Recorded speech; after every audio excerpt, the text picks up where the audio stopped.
जानिए चरणामृत का महत्व, पौराणिक कथा एवं रहस्य। अक्सर जब हम मंदिर जाते हैं तो पंडित जी हमें भगवान का चरणामृत देते हैं।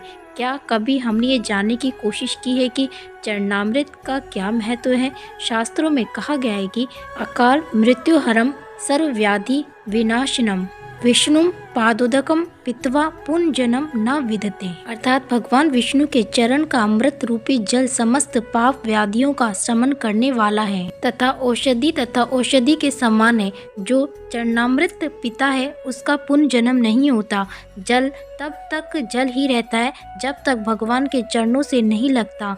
जैसे ही भगवान के चरणों से लगा तो अमृत रूप हो गया और चरणामृत बन जाता है। जब भगवान का वामन अवतार हुआ और वे राजा बलि की यज्ञशाला में दान देने गए, तब उन्होंने 3 पग में 3 लोक नाप लिए। जब उन्होंने पहले पग में नीचे के लोक नाप लिए और दूसरे में ऊपर के लोक नापने लगे, तो जैसे ही ब्रह्मलोक में उनका चरण गया तो ब्रह्मा जी ने अपने कमंडल में से जल लेकर भगवान के चरण धोए और फिर चरणामृत को वापस अपने कमंडल में रख लिया। वह चरणामृत गंगा जी बन गई, जो आज भी सारी दुनिया के पापों को धोती है। ये शक्ति उनके पास कहाँ से आई? ये शक्ति भगवान के चरणों की है, जिस पर ब्रह्मा जी ने साधारण जल चढ़ाया था, पर चरणों का स्पर्श होते ही बन गई गंगा जी। जब हम बांके बिहारी जी की आरती गाते हैं तो कहते हैं, चरणों से निकली गंगा प्यारी, जिसने सारी दुनिया तारी। धर्म में इसे बहुत ही पवित्र माना जाता है तथा मस्तक से लगाने के बाद इसका सेवन किया जाता है। चरणामृत का सेवन अमृत के समान माना गया है। कहते हैं भगवान श्री राम के चरण धोकर उसे चरणामृत के रूप में स्वीकार कर केवट ने न केवल स्वयं भव बांधा से पार हो गया, बल्कि उसने अपने पूर्वजों को भी तार दिया था। चरणामृत का महत्व सिर्फ धार्मिक ही नहीं, चिकित्सीय भी है।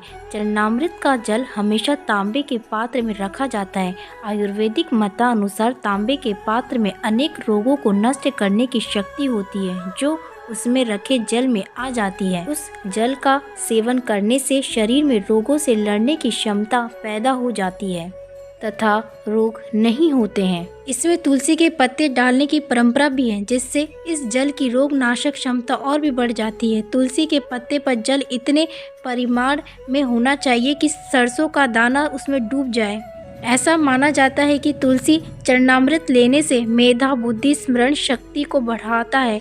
इसलिए ये मान्यता है कि भगवान का चरणामृत औषधि के समान है। यदि इसमें तुलसी पत्र भी मिला दिया जाए तो उसके औषधि गुणों में और भी वृद्धि हो जाती है। चरणामृत लेने के बाद सर पर हाथ न फेरें। कहते हैं सीधे हाथ में तुलसी चरणामृत ग्रहण करने से हर शुभ काम या अच्छे काम का जल्द परिणाम मिलता है।